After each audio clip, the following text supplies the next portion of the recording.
not a proper Jew, the wrong sort of Jew, self-hating Jew. I was called that for the first time when I was 19 years old at university, where I made a speech in defence of a pro-Palestinian motion. And it was in the Jewish Telegraph. And they front-paged it, this self-hating Jew. She must hate herself when she looks in the mirror. I was 19 years old. I've had people phone me up and say, we're going to put you in a wheelchair, we know where you are, we're outside your door. Probably the worst incident was when I was with my sister at a meeting about anti-Semitism with all Jews on the panel, and people were shouting at us, capos, capos. You're called traitor Jews, capos. Capo was a Jewish inmate of a concentration camp who collaborated with the authorities. We're talking people who collaborated in annihilation of their own people. So it's a pretty bad thing to be called. And it's Jews calling other Jews. Not nice. As a Jew on the left, who is intensely anti-racist and intensely aware of what anti-Semitism is and how dangerous it is, to be called an anti-Semite oneself is about as low as it gets. It's a bit like being accused of paedophilia or something. I cannot really think of anything worse. And it undermines the fight against real anti-Semitism. This is one of the most frightening things for me. People have been weaponising accusations of anti-Semitism for political ends. The fact that that is going on seriously undermines and endangers our chances of dealing with genuine anti-Semitism, which is a real threat in our society. One of the biggest problems we face is the treatment of our community as if it was just one monolithic block. This is the typical trope of all forms of racism. The Jewish community is not one undifferentiated thing. Its opinions vary, just like every other section of the community. And we find it deeply disturbing that the whole community is treated as one. A lot of us are anti-Zionist, and people need to realise that going back generations, Zionism was not the creed followed by all Jews, far from it.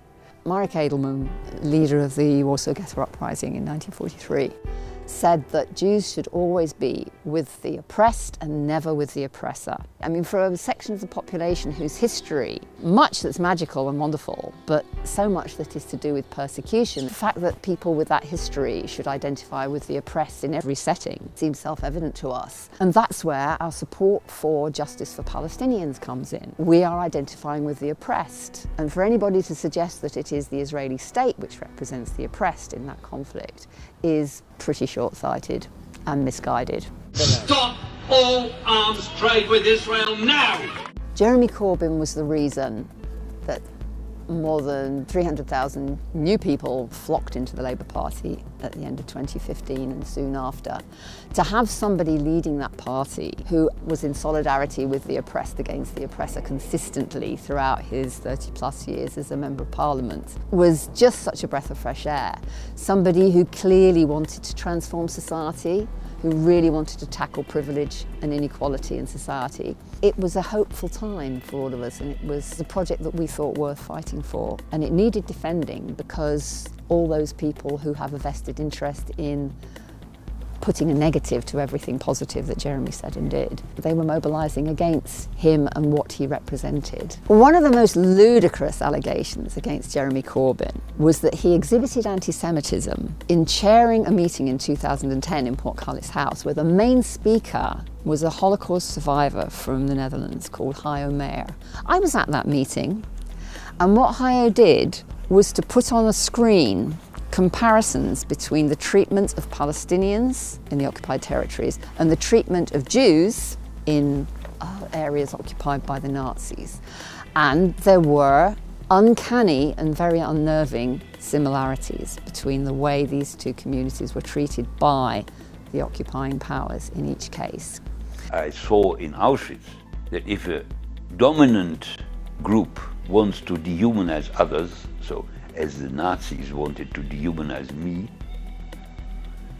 these dominant group must first be dehumanized in a way themselves by diminishing their empathy due to propaganda and indoctrination in order to be able to be as cruel as some were. Okay? But the same holds nowadays for Israel. The most shocking thing to me is the portrayal of that meeting as somehow despicable because we saw a Holocaust survivor comparing his experiences with what he could see happening to Palestinians. What was horrifying about that meeting was that there were a bunch of really intolerant, bigoted, aggressive, bullying, pro-Israel campaigners in that room who shouted "Hi-O down." It went on for a long time, and lots of us in the audience was sort of saying to Jeremy, can you please call the authorities to get these people out? They are harassing and intimidating an 80-plus-year-old Holocaust survivor. The meeting was pretty well destroyed by them, to be honest. Eventually, the authorities did have to be called. It was, by the way, a Holocaust memorial event, which was commemorating other forms of oppression as well. So there were speakers from traveller communities, for example, who we hardly got to hear because Hi-O Mayor was interrupted so often by these vociferous hecklers. It was intimidating, it really was, to be there. I remember it vividly. Any criticism on the policies of Israel is hampered and made impossible by a terrible trick and crime of Israeli propaganda, that any criticism on the politics of Israel comes out is induced by anti-Semitic feelings. It's really important that we don't forget to talk about freedom of speech. We are being no-platformed, we are being cancelled, we are being denied the freedom to express legitimate points of view. People who claim to care about civil liberties, human rights, freedom of speech, freedom of expression, freedom of the press and so on. All those people should be up in arms about what's been happening to Jeremy Corbyn and his associates in the Labour Party. So far they're silent. There are so many people who have just ceased to care about truth and facts. This is very hard to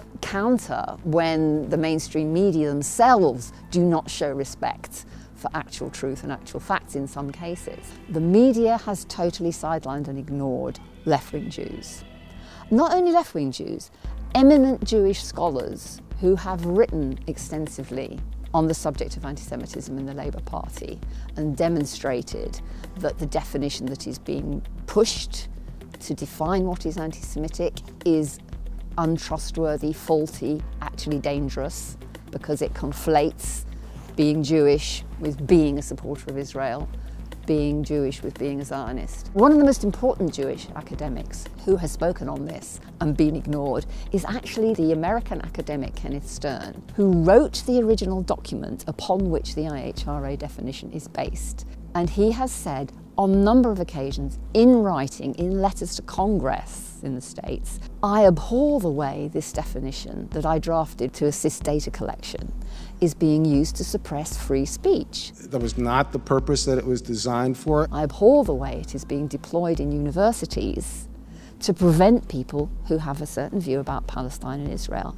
from expressing it. There should be no question that Israel and Palestine, as contentious as that is, should be an ideal subject for getting students to think about how do you deal with the competing narratives and competing histories, how do you look at identity, how do you look at the equities and so forth, rather than just feed them into if something said about Israel that's anti-Zionist, that's anti-Semitism, that ends the matter. It should be the beginning of the questions, not the end of it. Anthony Lerman, former director of the Institute for Jewish Policy Research, has written extensively on this subject. Do you ever hear of these people being called to be interviewed on any mainstream organisation? Never. And all the work that they've done is completely ignored. As a college professor, I'm also concerned about Jews that are anti-Zionist, and they're left out in the cold here and in fact made targets. We have websites that go and hunt them and put dossiers on there. I think this will only encourage that type of activity. You can have an organisation like the Campaign Against Anti-Semitism, which was one of the instigators of the Equalities and Human Rights Commission report into Labour Party's handling of complaints about anti-Semitism, quoted over and over again as if it were a leading authority, whereas in fact it was created in 2014 during the Gaza conflict. And these people are quoted over again. Type Campaign Against Anti-Semitism into Google and you will get innumerable media references. Type in Anthony Lerman or Kenneth Stern and you'll get a few learned dissertations here and there and virtually nothing in mainstream media. We look back at the history of oppression and pogroms that my grandparents had to flee, came to this country, settling into a host community where you know that you are not treated as equal, or you're treated as weird and odd and you have a funny accent.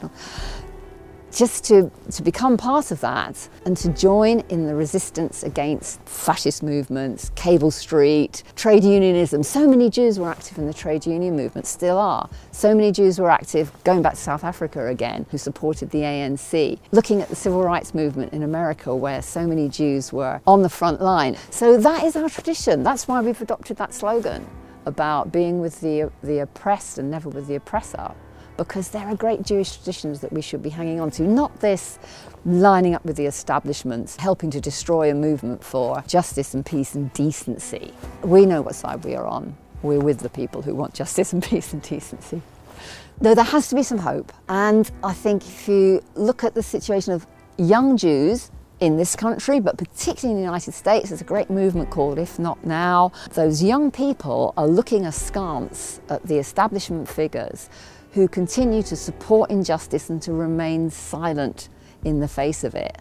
And that we're not going to stand for that any longer. In this country too, whether it's Jewish people or Muslim people or people of no faith, people in the Labour Party, people outside the Labour Party are going to start to stand up for what is right and to get themselves organised, to mobilise, to organise, to act. Because my God, we've got a COVID crisis to fight. We've got the planet to save.